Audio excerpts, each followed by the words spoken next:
El siguiente caso es un ejemplo del dominio y alcance que tienen los grupos criminales, y es que es increíble cómo grupos como el Cártel de Sinaloa, quienes operaban generalmente en el norte, ahora se pueden encontrar operando en lugares tan lejanos como es muy al sur del país, siendo el estado de Chiapas, y a su vez el dominio que tiene el Cártel Jalisco Nueva Generación, que a través de diversas tácticas logra convencer a grupos criminales locales de servirles como divisiones de la organización. Este sería el caso del Cártel del Maíz, siendo la abreviatura de Mano Izquierda, y que han mantenido un violento conflicto con el mencionado Cártel de Sinaloa por el dominio de Chiapas y el control de la frontera con Guatemala. Bienvenido una vez más a Arles Gore.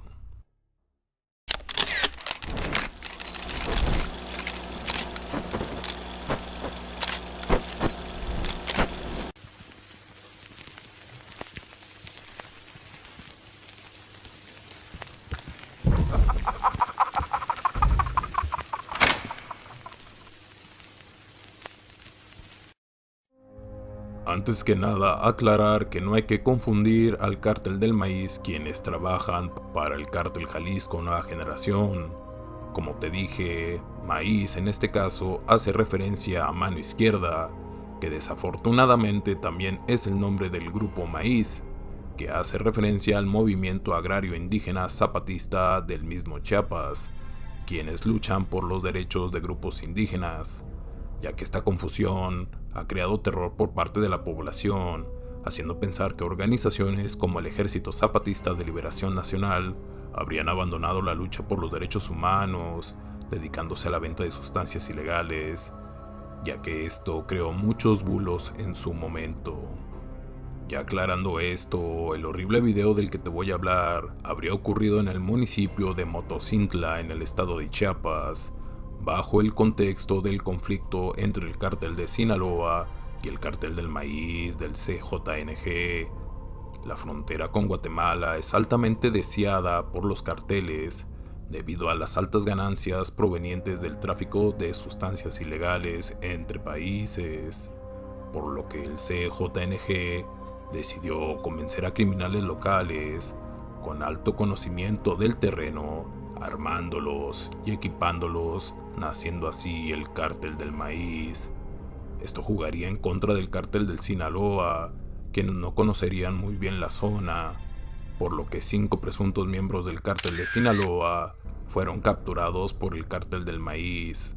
Sus aberrantes momentos finales fueron compartidos en redes sociales durante el mes de febrero del 2023.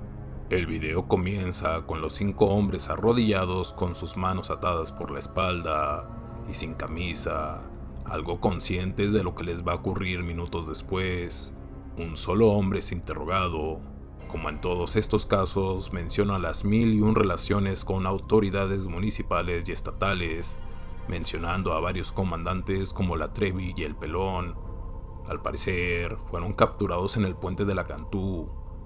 La víctima menciona que se dedicaban a cobrar cuotas, extorsiones a distintos negocios que para que pudieran trabajar sin problemas, debían pagarles para que estos criminales compartieran una parte con autoridades, además de desaparecer a vendedores de sustancias ilegales si estos no se unían a ellos o vendían su mercancía. Terminando el interrogatorio, se cambia la toma y vemos a los 5 hombres cubiertos del rostro con una venda, siendo salvajemente degollados y decapitados con cortes y fuertes golpes de machetes. Un verdugo para cada víctima. Las víctimas, en una grotesca sinfonía, solo arrojan grotescos gritos, mientras la sangre comienza a fluir de sus cuellos, siendo silenciados cada uno conforme van siendo separadas sus cabezas de los cuerpos. Uno de los hombres toma la cabeza del decapitado, mientras menciona que Motocintla ya tiene dueño, arrojando fuertemente la cabeza del interrogado al suelo, amenazando a cualquiera que quiera entrar a la plaza, terminará de peor manera. De esta forma termina el video.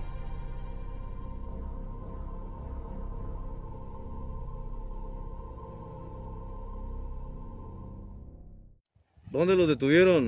En el puente de Bacantún. ¿Qué hacían ahí en esa área? Estamos reteniendo con la policía ministerial, estatal y sectorial, porque teníamos un acuerdo con ellos y pagamos cuota cada mes. ¿Quiénes de la ley los apoyaban? Nos apoyaba la policía ministerial, el comandante de la policía ministerial, Daniel Guzmán Mejía, alias La Trevi, el del estatal y sectorial, Sabino Camacho García, el líder de la organización, Wilmar Santizo, y el diputado local, Jorge Villatorio Osorio, alias El Pelón. ¿Qué era lo que hacían en esos días? Levantábamos gente en los comercios y en todas las tienditas de menudeo de perico, venta de drogas, perico y mota, para que se alinearan. Todo aquel que no se alineara lo desaparecíamos, para que así todo Motocintra estuviera pagando cuota. Pasar, hijos de la verga, a todo acá en Sinaloa que todos vamos a pasar aquí, hijos de puta madre. puta madre. Motocintra tiene plaza, hijos de la verga, tiene dueño, hijos de su puta madre. Estamos, hijos de la verga. La verga. Malparidos, huecos. Vamos, hijos de la verga. Vamos, Dueño malparido. vamos. Motocintra tiene dueño, hijos de su puta madre. O lo bajar, hijo de su puta madre, que venga, va a terminar peor, hijos de la verga. Peor. Antes de irme, agradecerle a los miembros del canal: Ep, Alex Ávila, Leancito New, Giovanni Molina, Juan, Diana Vargas, Yander Telles, Emanuel Valdivieso, Carlos Soriano, Clos Camacho, Miguel Gutiérrez, S. Castañeda, Velázquez Nicolás, Ghoster, Alice Cavalera, Víctor, Twig RL, José Arteaga, Cristian Suárez, El Pepe, Gonza, Copito, Bayón KM, Yasuo y Sandermit. De corazón, muchas gracias por apoyar económicamente este proyecto, y también a todos aquellos que comparten, dejan su like y su comentario y suscripción. Ya estamos cerca de los 100,000. Eso sería todo, amigos, espero les haya gustado el video. No olviden suscribirse al canal y dejar su me gusta, que en serio me ayuda mucho, junto a su comentario, para que esta comunidad vuelva a crecer. Síganme en mis redes como Facebook, Instagram, Twitter y, por qué no, en Twitch, donde estaré jugando juegos gore y de terror. Me despido como siempre recordándoles que mi nombre es Arles Gore, agradeciendo su atención.